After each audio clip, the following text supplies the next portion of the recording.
Imagina que estás sentado al lado derecho del vagón, mirando por la ventana mientras el Chepe bordea un precipicio de la Sierra Madre Occidental. El valle está 300 metros abajo.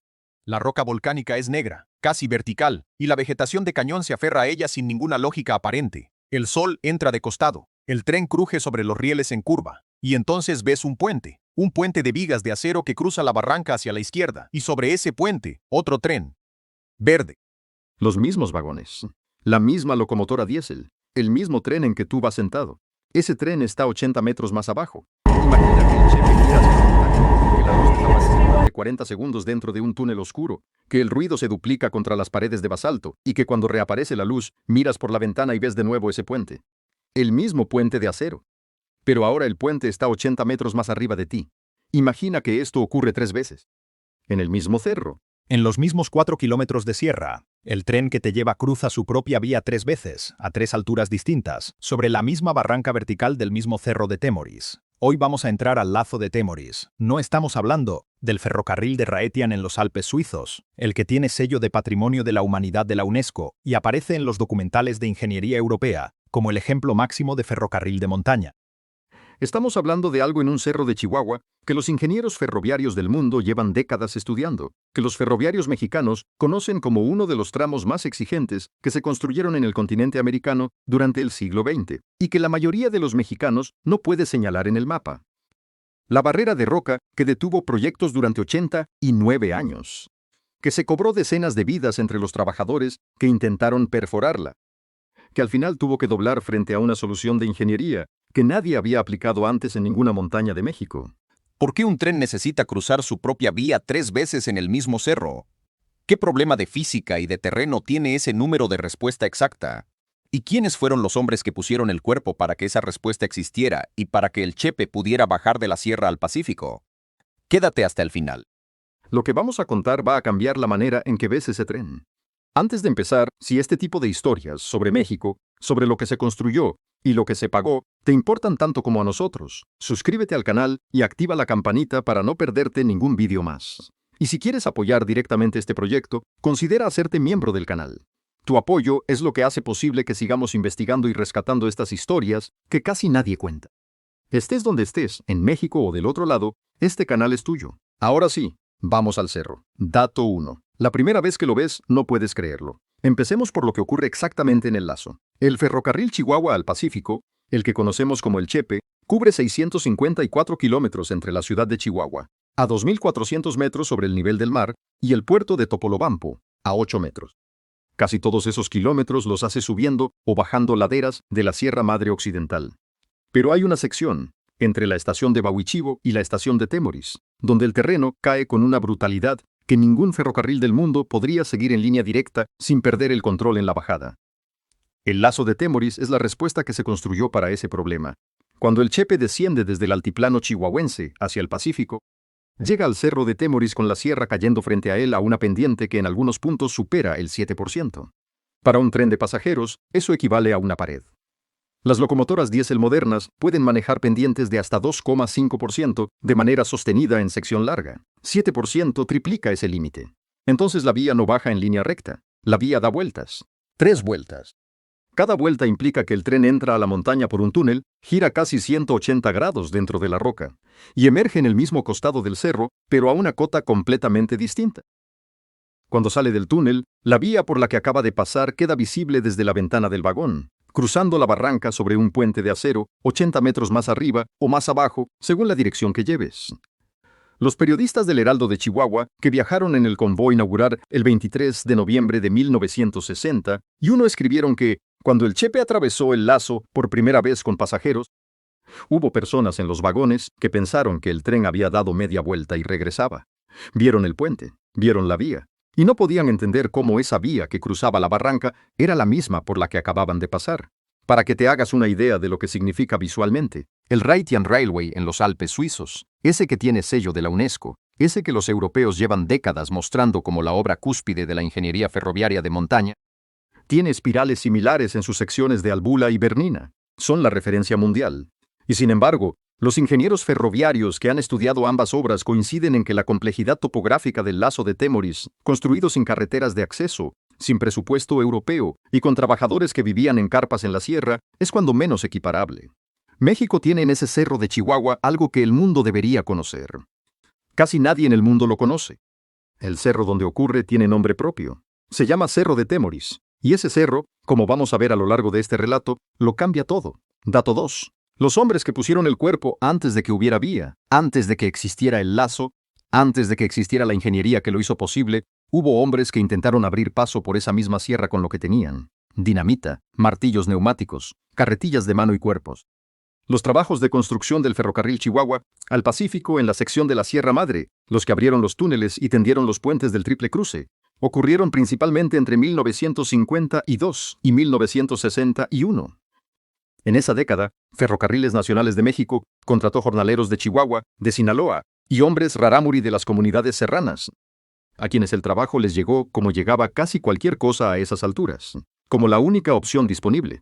Los archivos de Ferrocarriles Nacionales de México documentan accidentes de obra en la sección serrana durante toda esa década. Explosiones prematuras de dinamita dentro de las galerías, derrumbes de bóveda en túneles perforados en basalto húmedo, caídas desde andamios de madera sobre precipicios donde el margen entre la roca y el vacío era de medio metro. Los registros oficiales contabilizan al menos 57 muertes en la sección serrana entre 1952 y 1961. Hay historiadores que han cruzado esos archivos con testimonios orales de Temoris y Bahuichivo y sostienen que la cifra real, incluyendo accidentes que nunca se reportaron porque el trabajador era indocumentado o simplemente desapareció, supera el doble. Déjame repetirlo. Los registros oficiales, al menos 57 muertos. Los investigadores que han trabajado los archivos locales y los testimonios de las familias que se quedaron, más del doble. En la sierra no había hospitales. El campamento médico más cercano con capacidad quirúrgica estaba en Los Mochis, a más de 400 kilómetros por camino de tierra. Un hombre con hemorragia interna por un derrumbe de galería no tenía a dónde ir antes de que llegara el frío de la noche de sierra. Los que sobrevivieron los accidentes graves muchas veces quedaron en Temoris porque el traslado lo pagaba la empresa hasta la estación más próxima. Desde ahí el trabajador se arreglaba.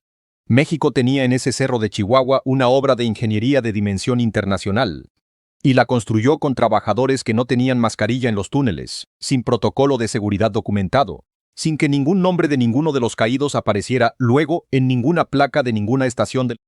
Chepe, Eso debería pesar cuando uno ve ese tren cruzar el cerro. Eso siempre debería pesar. Esos hombres son parte del lazo. El acero y el basalto del cerro de Temoris los llevan incorporados. El siguiente dato explica el problema central, la razón por la cual esa sierra era tan difícil y lo había sido durante 89 años antes de que llegaran ellos. Dato 3. 300 metros que la sierra no quería dar. El problema central del lazo de Temoris se entiende con un solo número: 300 metros. Esa es aproximadamente la diferencia de altitud entre el punto donde la vía entra a la sección más abrupta del cerro de Temoris y el punto donde debe llegar al fondo del cañón para poder continuar hacia el Pacífico. 300 metros de desnivel sobre una distancia horizontal de menos de 4 kilómetros. El desnivel por sí solo no detendría a nadie. Lo que detiene a los ingenieros ferroviarios es la relación entre ese desnivel y la distancia disponible para cubrirlo. Si hubiera 20 kilómetros de terreno disponible para descender 300 metros, la pendiente sería de 1,5%, manejable.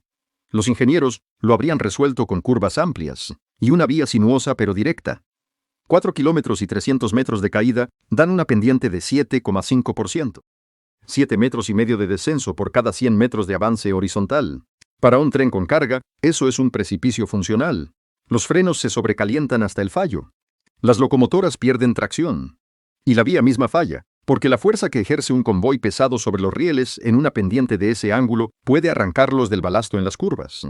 Imagina estar al volante de un camión de 20 toneladas en una cuesta de 7%.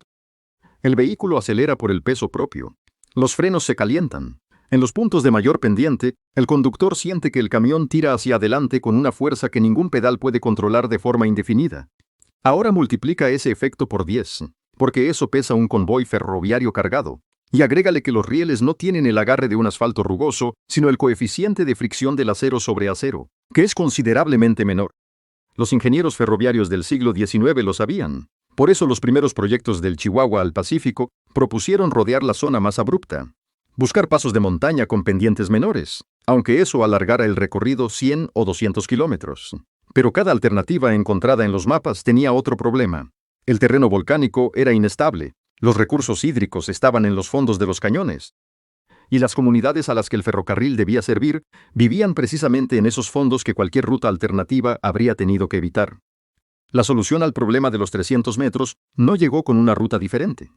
Llegó obligando a la vía a cubrir más distancia sobre el mismo terreno. La lógica del lazo expresada en números. Si necesitas 12 kilómetros de vía para bajar 300 metros con una pendiente de 2,5%, y solo tienes 4 kilómetros de terreno horizontal disponible, la vía tiene que recorrer ese terreno 3 veces, a 3 altitudes distintas, cruzándose a sí misma en los puntos donde los distintos niveles se intersectan. Eso es exactamente el lazo. 3 pasadas sobre el mismo cerro, con la vía cruzándose a sí misma y visible desde la ventana del tren a 3 alturas simultáneas. El ingeniero que resuelve esto en el papel lo tiene resuelto. El ingeniero que tiene que construirlo en basalto húmedo, sin carreteras, con herramientas de los años 50 y sin margen de error en el ángulo de ningún túnel, tiene un problema distinto. Ese problema vino después. Primero vino el hombre que dibujó la línea en el mapa sin saber lo que había en ese cerro. Dato 4. Albert Kinsey Owen y el sueño que llegó primero al mapa. En el año 1872, un hombre llamado Albert Kinsey Owen trazó una línea en un mapa de México. Owen era ingeniero y soñador, en ese orden de formación y en orden inverso de logros. Era de Pensilvania, hablaba español funcional y tenía una visión que en aquel momento parecía razonable sobre el papel. El camino más corto entre Kansas City y el Océano Pacífico no pasaba por San Francisco, pasaba por el estado de Sinaloa, a través de la Sierra Madre Occidental, por las barrancas de Chihuahua, y llegaba a una bahía que los mapas de la época llamaban Topolobampo. Owen calculó que esa ruta ahorraría al comercio norteamericano más de 400 kilómetros frente a las rutas existentes al Pacífico. La línea que trazó en el mapa existía sobre el papel. En la realidad, cruzaba la Sierra Madre Occidental en su parte más vertical. Owen consiguió audiencia con el gobierno de Porfirio Díaz. En 1880 firmó concesiones para construir el ferrocarril y creó además una colonia utópica en Topolobampo, que llamó Credit Foncier of Sinaloa. Imaginaba una comunidad socialista y autosuficiente que sería el destino terminal de la línea, la ciudad perfecta al final del ferrocarril perfecto. Sus ingenieros exploraron la sierra en 1882. Encontraron el cerro. Los reportes de campo que enviaron a Owen describían la sección de la Sierra Madre como el obstáculo topográfico más severo que ninguna línea ferroviaria propuesta en el continente americano hubiera tenido que enfrentar. Sus ingenieros habían medido el terreno. Aquello era un diagnóstico frío, sin adorno. Owen no tenía el dinero ni la tecnología para resolverlo. La colonia de Topolobampo fue colapsando a lo largo de los años 90 del siglo XIX. Los colonos se marcharon. Los fondos se agotaron. Owen murió en 1904 en Nueva York, sin haber visto un solo kilómetro de su ferrocarril cruzar la sierra. La línea en el mapa quedó ahí. El cerro también. Para que te hagas una idea de la distancia entre el sueño y la realidad que Owen no vio. En 1882, los mejores ferrocarriles de montaña del mundo se construían con picos, poleas y mulas. La sierra en esa sección no tenía caminos de acceso. El agua potable estaba en los fondos de los cañones, cientos de metros bajo el nivel de la vía proyectada. No había manera de llevar material pesado al sitio de la obra sin construir primero la infraestructura para llegar al sitio de la obra. Owen lo sabía. Tuvo esperanza de todas formas. Esa obstinación, en distintos grados, la compartieron todos los que vinieron después durante los siguientes 89 años. Dato 5. 90 años de un ferrocarril que no llegaba. Owen murió en 1904. La línea que había concebido tardó 57 años más en completarse desde esa fecha. Y en esos 57 años, el proyecto pasó por más manos de las que cualquier empresa podría soportar sin quebrarse. La herencia de Owen la recogió Arthur Stilwell, empresario visionario de Missouri, que en el año 1900 compró los derechos de la concesión y refundó el proyecto como el Kansas City, Mexico and Orient Railway. Stilwell decía guiarse por sueños literales, visiones nocturnas que le dictaban sus decisiones comerciales. Lo afirmó en varias entrevistas de la época. Sus inversores lo creyeron lo suficiente como para poner dinero. Sus ingenieros tuvieron la sensatez de no contradecirlo en público. Stilwell comenzó a construir desde ambos extremos al mismo tiempo, desde Kansas City hacia el sur y desde Topolobampo hacia el este. La idea era encontrarse en el medio de la sierra. No se encontraron. Cuando la Revolución Mexicana estalló en 1910, el Kansas City, México en Orient, tenía varios cientos de kilómetros de vía tendidos en los extremos de la ruta.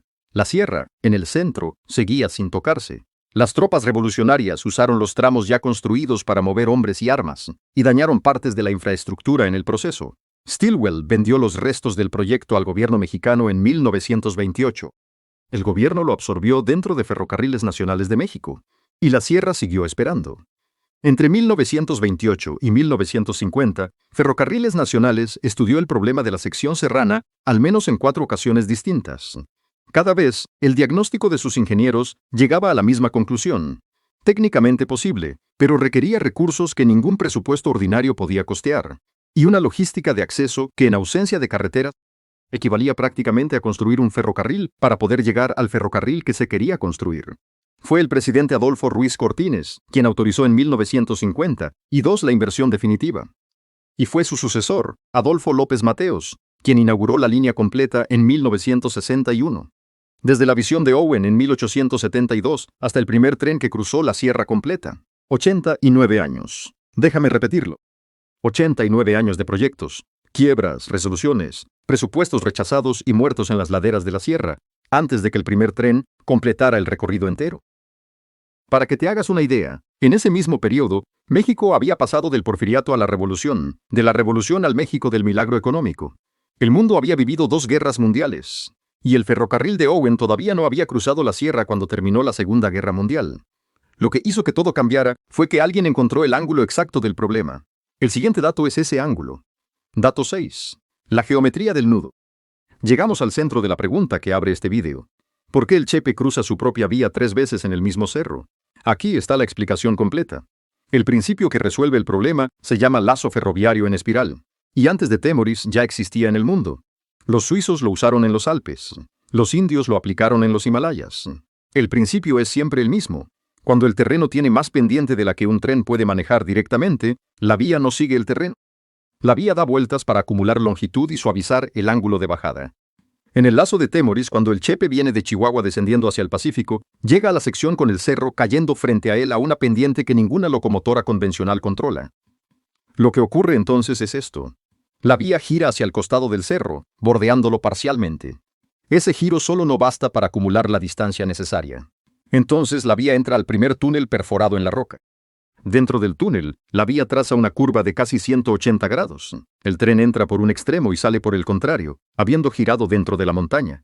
Sale en la misma cara del cerro por la que entró, pero va ahora en dirección opuesta, y a una altitud unos 70 u 80 metros más baja.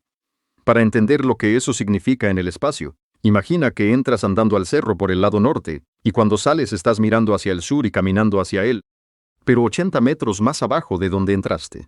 Lo que parecía desde afuera un túnel en línea recta, es en realidad un túnel en herradura que te da la vuelta dentro de la montaña sin que puedas verlo desde fuera. Y ese proceso se repite 2 veces más. 3 entradas al cerro, 3 giros de casi 180 grados dentro de la roca, 3 salidas a la misma cara, cada vez a una cota más baja, y entre cada salida y la siguiente entrada al túnel, la vía cruza la barranca lateral sobre puentes de acero que quedan visibles desde el tren porque están en la misma cara del cerro, a distintas alturas. 3 puentes.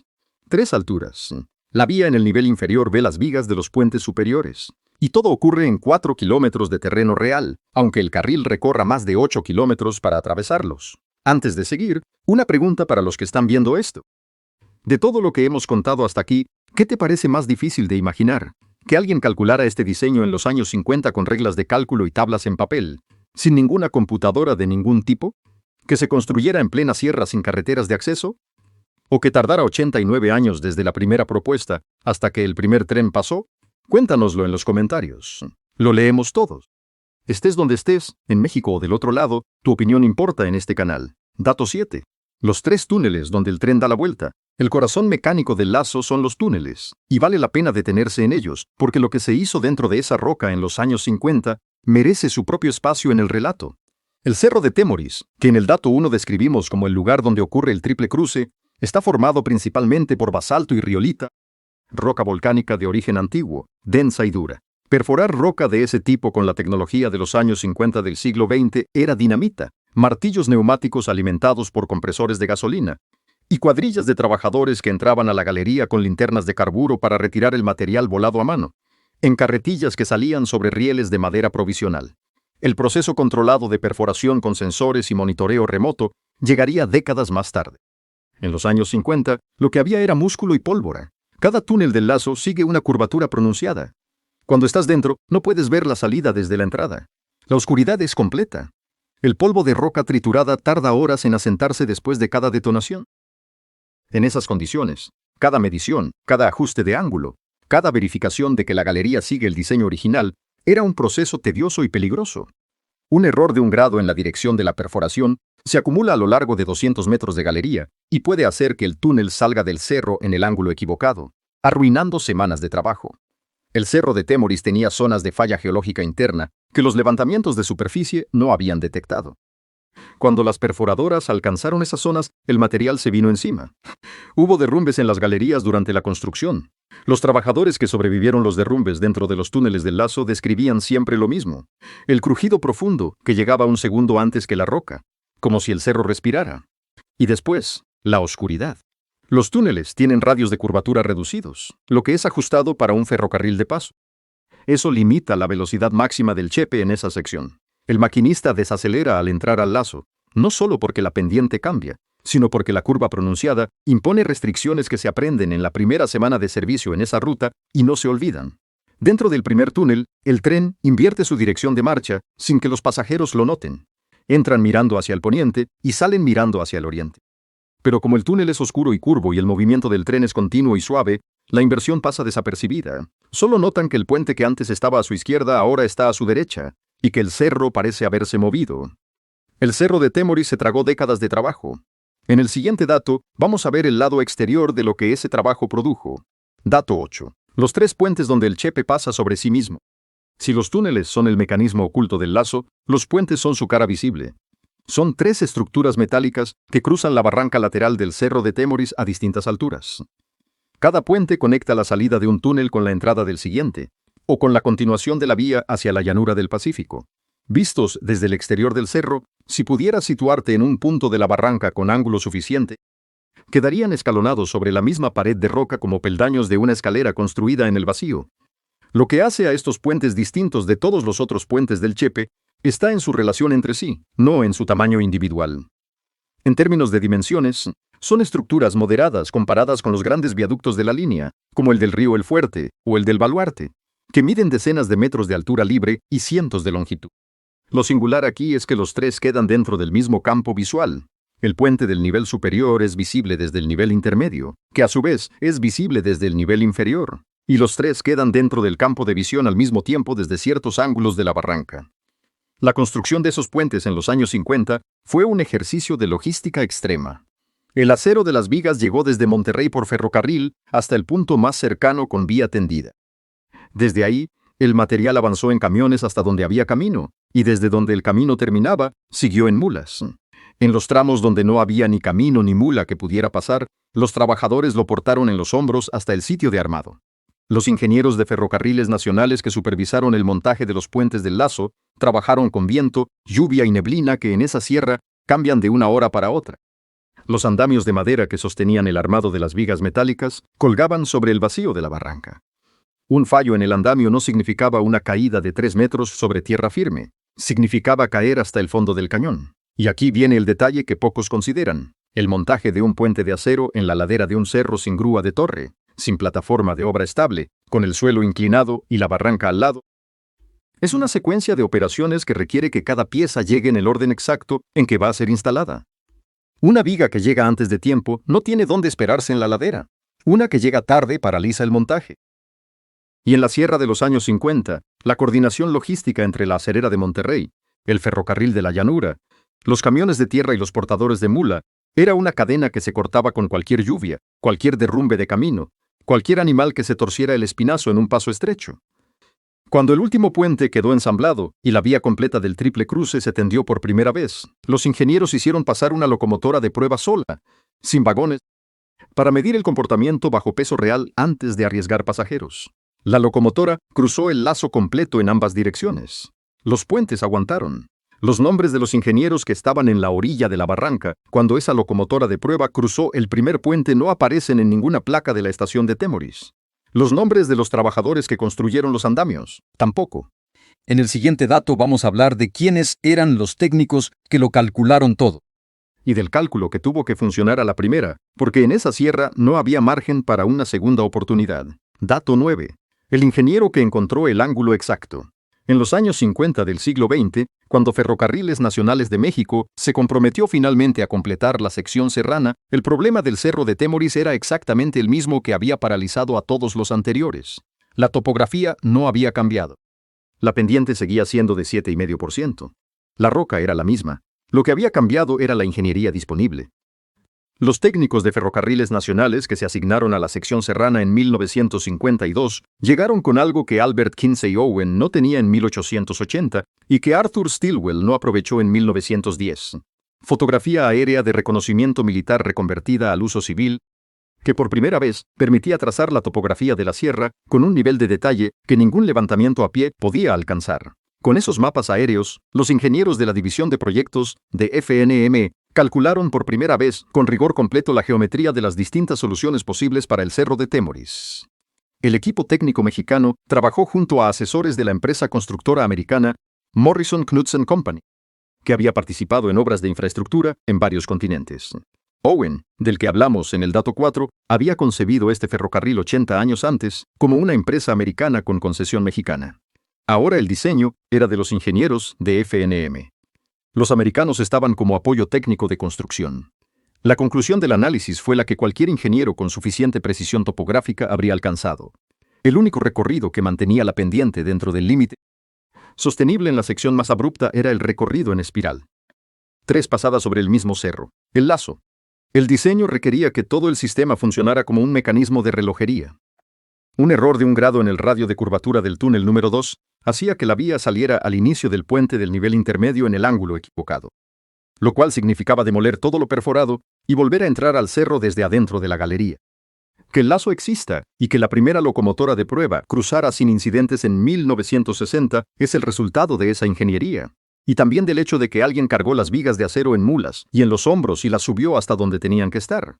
Quedan 4 datos para el final de este relato, y el último de ellos cambia el peso de todo lo que hemos contado. Sigue aquí. Dato 10. Los que pusieron el cuerpo para que la vía existiera. En el dato 2 contamos los números de las muertes documentadas. Aquí ponemos algo más que números. Investigadores de la Universidad Autónoma de Chihuahua, que recogieron testimonios orales en Temoris y en Bahuichivo durante los años 80 del siglo pasado, encontraron a hombres que habían trabajado en la construcción del lazo en los años 50 y que todavía vivían en el pueblo. Varios de ellos habían llegado a Temoris de jóvenes, algunos desde comunidades rarámuri de la sierra, y otros desde municipios de Chihuahua y Sinaloa, atraídos por el trabajo de obra. No todos vinieron a quedarse, pero al final se quedaron. Uno de esos testimonios describió el trabajo dentro de los túneles con una concreción que ningún informe técnico de la época iguala. Describió el polvo de basalto que quedaba flotando en la galería después de cada detonación de dinamita. Era tan denso que la linterna de carburo no iluminaba más de 2 metros. Los trabajadores esperaban a que el polvo bajara lo suficiente para poder moverse dentro del túnel sin perder de vista al compañero del lado. Y eso si no había gases de la detonación, que tardaban más en disiparse. El polvo de sílice de la perforación de basalto, inhalado de manera prolongada, produce silicosis, una enfermedad pulmonar irreversible que destruye el tejido del pulmón sin posibilidad de cura. En los años 50, los trabajadores de los túneles de la sección serrana no usaban mascarillas. Los reglamentos de ferrocarriles nacionales de esa época no contemplaban equipos de protección respiratoria para trabajadores de galería. La sección más difícil de la sierra se trató, en términos de seguridad laboral, como lo que era en términos de presupuesto, lo que quedaba después de la ingeniería. Algunos de los hombres que trabajaron en los túneles del lazo y sobrevivieron la construcción murieron de enfermedades pulmonares en los años siguientes. En Temoris hay familias que lo saben y lo cuentan. No figura en ningún expediente de la empresa. Los que murieron en obra, los que murieron después de la obra por lo que respiraron dentro de ella, no tienen monumento en ninguna estación del Chepe. Solo la vía que cruzó el cerro, que sigue cruzando el cerro y que sigue cruzándose a sí misma 3 veces cada vez que el Chepe pasa. Dato 11. La pendiente que manda sobre todo. Hay un número que gobierna toda la ingeniería del lazo de Temoris, que gobernó el diseño de la sección serrana del Chepe y que gobierna la física de cualquier ferrocarril de montaña en cualquier punto del mundo. Ese número es 2,5. 2,5%. 25 metros de desnivel por cada 1000 metros de longitud de vía. Esa es la pendiente máxima sostenida que un ferrocarril convencional con tracción diésel puede manejar de forma segura en sección larga. Los ingenieros mexicanos no inventaron ese número. la física del peso de los trenes, el coeficiente de fricción entre el acero del riel y el acero de las ruedas, y la capacidad de frenado de una locomotora convencional lo producen de manera independiente de cualquier reglamento. En pendientes mayores, los trenes de carga pierden tracción al subir porque las ruedas resbalan sobre el carril. En el descenso, el problema es más grave. El peso del convoy empuja las ruedas contra los rieles, con una fuerza que en pendientes de 5% o más puede superar la capacidad de los frenos y hacer que el tren acelere sin control. Los ferroviarios tienen un nombre para ese escenario. Lo llaman fuga de tren.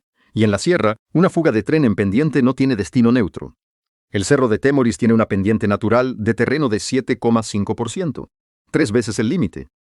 El lazo resuelve ese problema haciendo que la vía recorra 3 veces el terreno, reduciendo la pendiente efectiva a los 2,5% necesarios. Pero eso tiene consecuencias que los pasajeros sienten aunque no sepan explicarlas. El chepe, en la sección del lazo, va más lento que en cualquier otro tramo. El tren reduce su velocidad a una fracción del ritmo habitual porque la combinación de pendiente, curvas cerradas y los radios reducidos de los túneles impone restricciones que el maquinista conoce de memoria.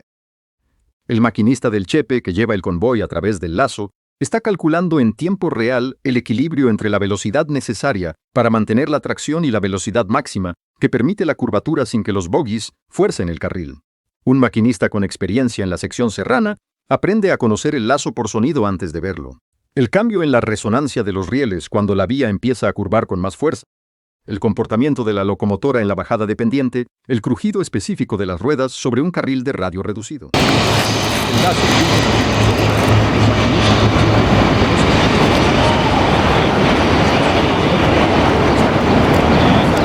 Eso significa que los pasajeros del chepe tienen varios minutos adicionales para ver los puentes, para notar el tren que cruza su propia vía, para intentar entender lo que están cruzando. O para no entender nada y solo saber que algo en el paisaje no está donde debería. En el siguiente dato, vamos a medir cuánto tiempo dura esa extrañeza. Dato 12. ¿Cuánto tiempo tarda el chepe en cruzar lo que un águila hace en 2 minutos? La manera más concreta de entender la magnitud del lazo es comparar dos medidas del mismo recorrido. Distancia en línea recta desde el punto de entrada al lazo hasta el punto de salida. El vuelo horizontal de un pájaro sobre la barranca, aproximadamente 3 kilómetros y 800 metros. Longitud de la vía que el tren recorre para cubrir esa misma distancia horizontal, aproximadamente 7 kilómetros y medio. El tren recorre casi el doble de distancia que el cuervo vuela, y lo hace a velocidad reducida por las curvas y la pendiente. A la velocidad a la que el chepe transita el lazo, en las secciones más exigentes del triple cruce, el tren tarda entre 15 y 20 minutos en completar los 3 cruces. Para avanzar una distancia horizontal que en línea recta no llega a 4 kilómetros. Para que te hagas una idea, en esos mismos 15 o 20 minutos, el chepe fuera de la sierra avanza más de 12 kilómetros en la llanura costera de Sinaloa. Esos 15 o 20 minutos son el tiempo en que el tren descuelga los 300 metros que la sierra no quería ceder. 300 metros que en el dato 3 establecimos como el problema central del Cerro de Temoris. 15 a 20 minutos para bajar una pared que durante 89 años no dejó bajar a nadie con vía ferroviaria. Desde el punto de vista del pasajero, esos minutos son también el tramo de mejor fotografía del viaje entero en el chepe. Porque el tren nunca está en una posición más peculiar que cuando cruza su propia vía. En el puente del nivel intermedio, si te asomas por la ventana derecha, puedes ver simultáneamente el puente superior, el inferior, y la pared de roca que conecta los 3 niveles. 3 alturas de la misma barranca en la misma imagen. Eso no ocurre en ningún otro punto de los 654 kilómetros del chepe. Y no ocurre en ningún otro punto de ningún ferrocarril activo en México. Dato 13. El pueblo que vivió toda su vida junto al milagro. Temoris es un pueblo pequeño en el municipio de Chinipas, Chihuahua. La sierra lo rodea por todos los costados. Antes del chepe, la única manera de llegar era a pie o en mula, por caminos de tierra que en temporada de lluvias desaparecían bajo el lodo y los derrumbes de ladera. El chepe no solo cruzó el Cerro de Temoris. El chepe construyó el Temoris moderno. Cuando la sección serrana del ferrocarril abrió en 1961, Temoris pasó de ser una comunidad rarámuri y mestiza de unas pocas decenas de familias a tener un punto de conexión real con el resto del país. La estación del ferrocarril fue el primer edificio levantado en el pueblo con materiales traídos de fuera. El primer correo postal regular llegó en el tren. La primera posibilidad de acceder a un mercado más amplio que el trueque local llegó en el tren. Los trabajadores de la construcción de los que hablamos en el dato 2, los que sobrevivieron y no pudieron o no quisieron irse, fundaron familias en Temoris. Sus hijos son parte del tejido del pueblo actual. Hay apellidos en Temoris hoy que son los mismos apellidos de los hombres que abrieron los túneles del Lazo en los años 50. La relación de Temoris con el Lazo es la relación de un pueblo con la única razón por la que el mundo sabe que existe. Y esa relación tiene una textura que los turistas no ven desde la ventana del vagón. Los habitantes de Temoris no hablan del Lazo como los visitantes. Para los visitantes, el Lazo es una curiosidad, un truco de ingeniería, un momento de asombro y fotografía. Para los que viven en Temoris y en las comunidades rarámuri cercanas, el Lazo es la razón por la que el médico puede llegar, la razón por la que el niño puede ir a la ciudad a estudiar, la razón por la que el anciano que necesita atención hospitalaria tiene alguna posibilidad de recibirla antes de que sea tarde. Hay familias en Temoris que guardan en casa el horario del chepe. Un papel gastado con los días de paso del tren, que se actualiza cuando hay cambios en el servicio. No lo guardan por nostalgia. Lo guardan porque saber cuándo llega el tren es saber cuándo pueden mandar al enfermo al hospital, cuándo pueden recibir el suministro que no puede llegar por otro medio, cuándo pueden sacar a los hijos a estudiar fuera de la sierra. Ese papel es un instrumento de supervivencia. Cuando el chepe funciona, Temoris está conectado.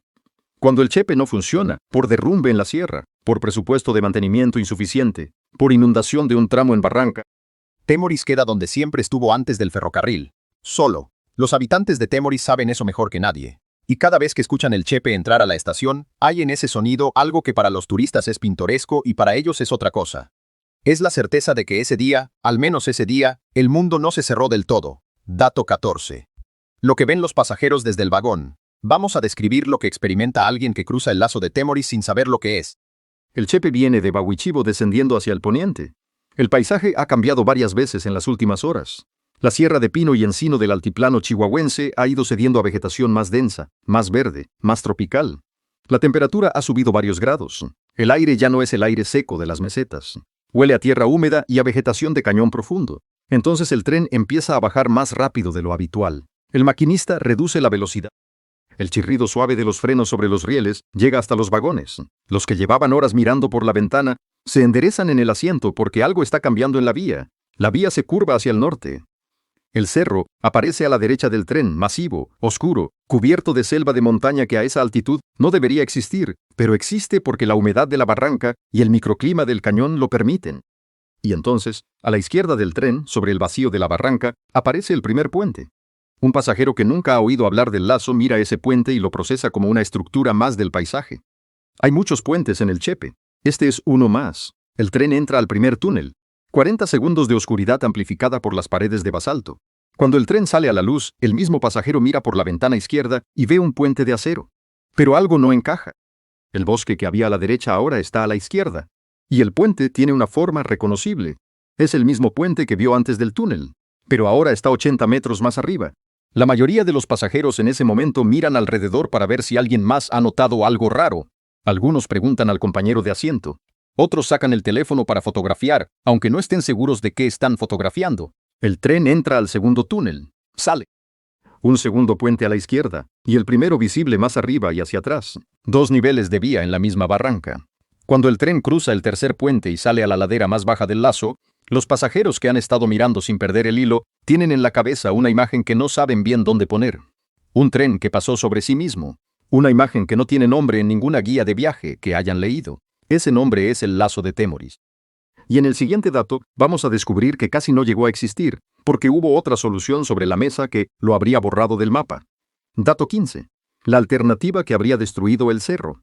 Aquí regresamos al cerro de Temoris, que describimos en el dato 1 como el lugar del triple cruce. Porque el Lazo no fue la única opción que los ingenieros evaluaron antes de decidirse. Hubo otra alternativa seria que el equipo técnico de Ferrocarriles Nacionales estudió en los años 50, con suficiente detalle como para quedar documentada en los archivos de la empresa. La alternativa era un túnel largo y recto. La idea era sencilla sobre el papel. En lugar de rodear el cerro con 3 espirales superpuestas, perforar un túnel en dirección casi recta directamente a través de la base del cerro, a una pendiente moderada, que llevara el tren desde el nivel alto hasta el nivel bajo, sin cruzar ningún puente externo ni verse a sí mismo en ningún momento. El pasajero entraría por un lado y saldría por el otro, sin extrañeza, sin la imagen del tren cruzando su propia vía, sin el Lazo. Era técnicamente válido. Los problemas eran 3. Primero, el tiempo. Un túnel de esas dimensiones en basalto de la Sierra Madre Occidental Con la tecnología y los presupuestos disponibles en México en los años 50, habría tardado entre 15 y 20 años adicionales solo en la perforación. Nadie podía esperar eso después de 89 años de proyecto. Segundo, el dinero. Habría costado entre 3 y 4 veces lo que costó el lazo, y el lazo ya costó lo que costó. Tercero, y este es el factor que con mayor frecuencia se omite en los análisis, la ventilación. Los trenes diésel de la época emitían gases de combustión en cantidades significativas. Un túnel de 8 o 9 kilómetros sin un sistema de ventilación activa potente habría acumulado monóxido de carbono y gases de la combustión a concentraciones peligrosas en los primeros kilómetros del recorrido. Construir ese sistema de ventilación en la sierra, sin electricidad disponible, habría añadido años y costos que nadie estaba dispuesto a añadir. Los ingenieros descartaron el túnel largo, eligieron el lazo. Esa decisión tiene una consecuencia que pocas personas consideran. Si hubieran construido el túnel largo, el cerro de Temoris sería hoy un cerro igual que los de alrededor. El Chepe entraría por un lado y saldría por el otro sin que nadie en los vagones viera nada. No habría el triple cruce. No habría los 3 puentes. No habría el nombre Lazo de Temoris.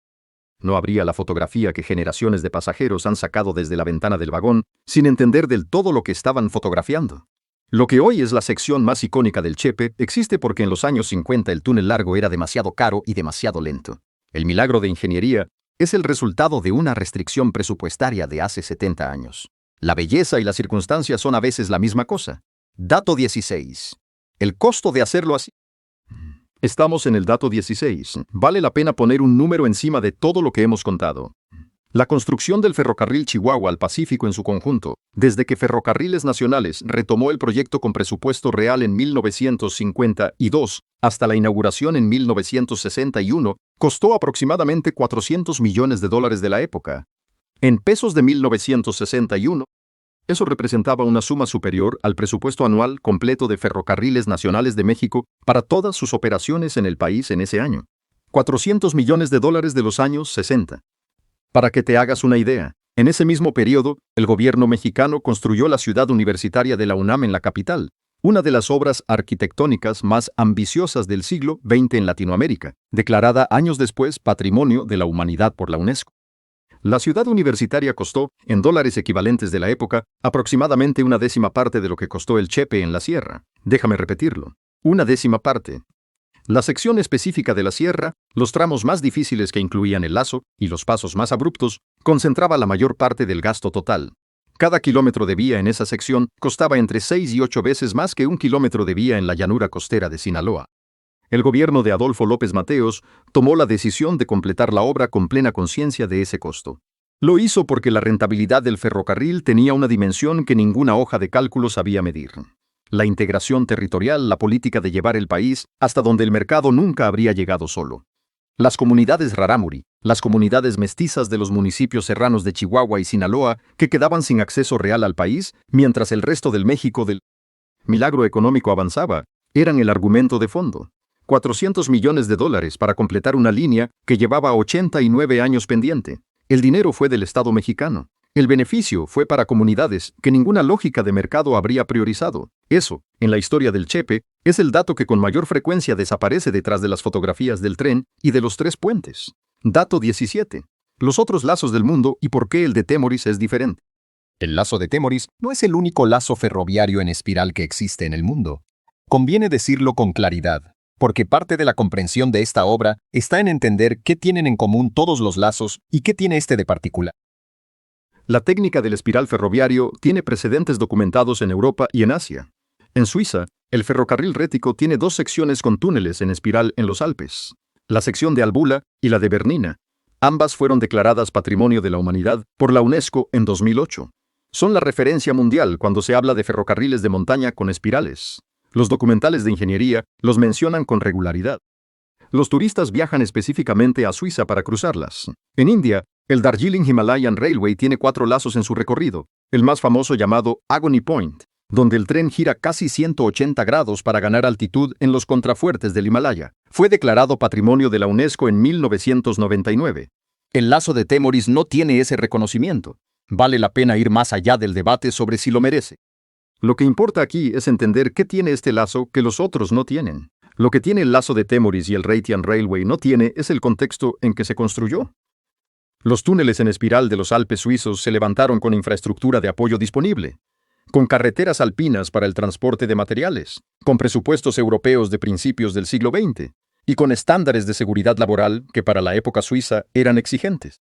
El lazo de Temoris se construyó sin carreteras de acceso, con material llegado en mulas y en los hombros de trabajadores sin equipos de protección, en territorio rarámuri, con un presupuesto que nunca fue suficiente para hacerlo como debería haberse hecho, y con un costo humano que no aparece en ningún expediente de ninguna candidatura a ningún reconocimiento internacional, porque nadie presentó la candidatura. Y aquí está la diferencia que más importa entre el Rhaetian Railway y el lazo de Temoris, la que no sale en ningún documental de ingeniería. El Rhaetian Railway cruzó los Alpes en un país que llevaba siglos, construyendo infraestructura de montaña, con sistemas de carreteras ya desarrollados, con un Estado federal rico y con una tradición de ingeniería alpina acumulada generación tras generación. El lazo de Temoris cruzó la Sierra Madre en un país que llegó a esa sierra sin carreteras, sin presupuesto suficiente, sin acceso a maquinaria de perforación avanzada y con la urgencia política de integrar territorios que llevaban 89 años esperando. Que el Rhaetian Railway en Suiza tenga sello de la UNESCO y el lazo de Temoris no lo tenga dice algo sobre quién presentó el expediente. No dice nada sobre quién construyó la obra más dura. Dato 18. El día en que México lo puso en marcha. El 23 de noviembre de 1961, el presidente Adolfo López Mateos subió a un tren en la ciudad de Chihuahua.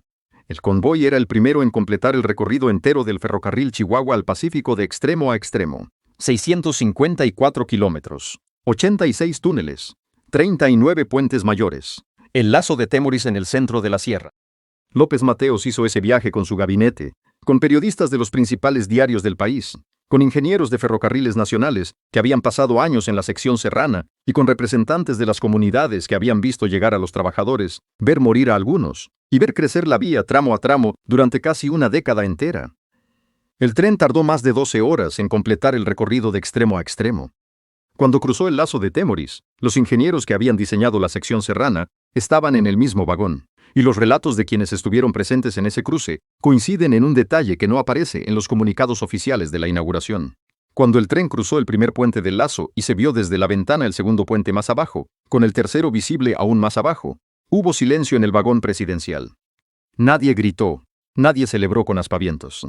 Silencio. Porque lo que estaban viendo era el resultado de 89 años de intentos fallidos, de empresas quebradas, de trabajadores sin nombre enterrados en la sierra, de presupuestos rechazados, de una revolución que destruyó lo construido, y de una decisión de inversión que ninguna hoja de cálculo habría podido justificar por sí sola. Albert Kinsey Owen, del que hablamos en el dato 4, murió en 1904 sin ver nada de esto. Arthur Stilwell también murió antes de que el Chepe cruzara la sierra. Los ingenieros que en los años 50 calcularon el radio de cada túnel y la cota de cada puente del lazo estaban en ese tren en 1961, algunos con el cabello blanco, habiendo pasado la parte central de su vida profesional en ese único problema. Para ellos, ese silencio en el vagón fue suficiente. Dato 19. Lo que el lazo hizo por las comunidades de la sierra. Hablar del lazo de Temoris, sin hablar de lo que significó para los rarámuri y para las comunidades mestizas de la sierra, es contar la mitad de la historia. La mitad más cómoda. Antes del Chepe, las comunidades del Cañón de Chinipas, de la barranca del río Septentrión, de los pueblos encaramados en las laderas de la Sierra Madre, entre el altiplano chihuahuense y la costa sinaloense, vivían en un aislamiento que la palabra pintoresco no puede describir con honestidad. Era un aislamiento que significaba que cuando un niño tenía apendicitis, el padre caminaba 3 días hasta el pueblo más cercano con médico. Que cuando había sequía, no había forma de traer alimento de fuera en cantidad porque no existían caminos para vehículos de carga. Que cuando el precio del maíz caía, el único mercado posible estaba a 2 jornadas de caminata por ladera. El Chepe, y específicamente el hecho de que el Chepe cruzara la sierra a través del lazo, en lugar de rodearla por otra ruta más lejana, determinó cuáles comunidades quedaban dentro del alcance del ferrocarril y cuáles no. Temoris quedó dentro. Las comunidades a lo largo del recorrido de la sección serrana quedaron dentro. Pero la geografía de la Sierra Madre Occidental es tan fragmentada que hay comunidades rarámuri que hoy, en el año 2026, siguen siendo accesibles únicamente a pie o en helicóptero. Esas comunidades quedaron del otro lado del lazo, en sentido literal. Para los rarámuri que viven cerca de la ruta del Chepe, el ferrocarril fue y sigue siendo una herramienta de supervivencia. El pequeño mercado de artesanías que las mujeres rarámuri han vendido en las estaciones del Chepe desde los años 60 del siglo pasado es parte del ingreso de familias que de otra forma no tendrían acceso a ningún sistema comercial formal. Esa presencia en los andenes, que los turistas fotografían como algo típico y pintoresco, es trabajo, es economía. Es parte de lo que el lazo hizo posible al conectar esos cerros con el resto del mundo. Los cesteros rarámuri de la región de Chinipas, las mujeres que hacen canastas de palma y pino con patrones geométricos que llevan siglos en la cultura de la sierra, encontraron en las estaciones del Chepe el único punto de venta accesible para su trabajo fuera de los propios pueblos. Sin el ferrocarril, ese mercado sencillamente no habría existido para ellos.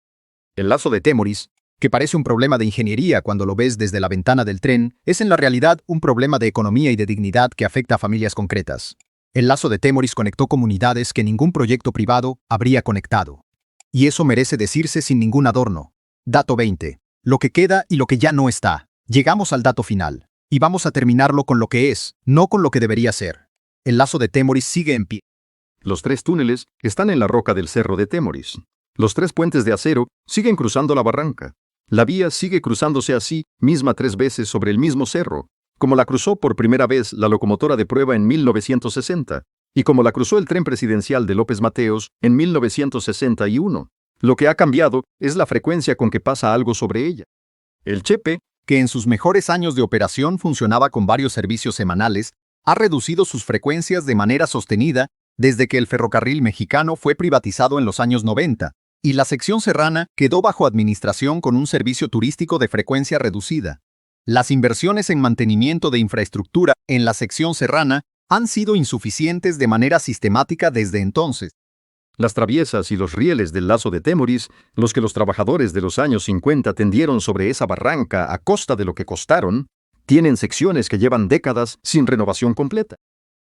La velocidad máxima en algunos tramos ha tenido que reducirse por debajo de lo proyectado en el diseño original porque el estado del carril no permite más. Los derrumbes de ladera durante la temporada de lluvias interrumpen el servicio con una regularidad que en cualquier sistema ferroviario con recursos suficientes resultaría inaceptable. Las interrupciones no duran días, duran semanas, a veces meses. En Temoris, cuando el servicio del Chepe se interrumpe por un derrumbe en la sierra, los habitantes que necesitan salir por urgencia médica tienen que hacerlo por brechas de tierra que en temporada húmeda son impracticables para vehículos normales. El aislamiento que el Chepe tardó 89 años en resolver regresa en cuestión de horas cuando la vía queda cortada. Los trabajadores de los que hablamos en el dato 2 y en el dato 10 pusieron lo que pusieron para que una vía existiera en ese cerro. Los que perforaron los túneles del lazo, los que ensamblaron los puentes sobre el vacío de la barranca, construyeron algo que 89 años de proyectos no habían conseguido construir. Esa vía existe. El lazo existe. Los 3 puentes existen. Lo que no existe, o no existe con la regularidad que debería, es la certeza de que el tren que pasó ayer vaya a pasar mañana. Y eso, en un lugar como Temoris, donde el tren no es una atracción turística, sino la conexión con el médico, con el mercado, con la escuela secundaria más cercana, con el mundo fuera de la sierra, tiene un peso que los turistas no sienten desde la ventana del vagón, y que las familias de Temoris sí sienten cada vez que el servicio se interrumpe semanas o meses. El lazo de Temoris sobrevivió 90 años de intentos fallidos, una revolución, varias quiebras de empresas y décadas de presupuestos insuficientes para ser construido. La pregunta que queda abierta es si va a sobrevivir la negligencia que viene después. Eso, México lo está respondiendo en este momento. Si llegaste hasta aquí, eres parte de las personas a las que este tipo de historia le importa. Las que entienden que la historia de México no está solo en los museos, está en los cerros, en las vías, en los túneles oscuros, donde hombres sin mascarilla perforaron basalto para que un tren pudiera pasar. Está en los pueblos que todavía hoy esperan ese tren para saber si ese día el mundo no se cerró del todo. Cuéntanos en los comentarios, ¿sabías de la existencia del lazo de Temoris antes de este vídeo? Y si alguna vez has cruzado esa sección del Chepe, ¿lo hiciste sin entender lo que estabas cruzando? Nos lo cuentas. Estés donde estés, en México o del otro lado, este canal es tuyo. Y si quieres que sigamos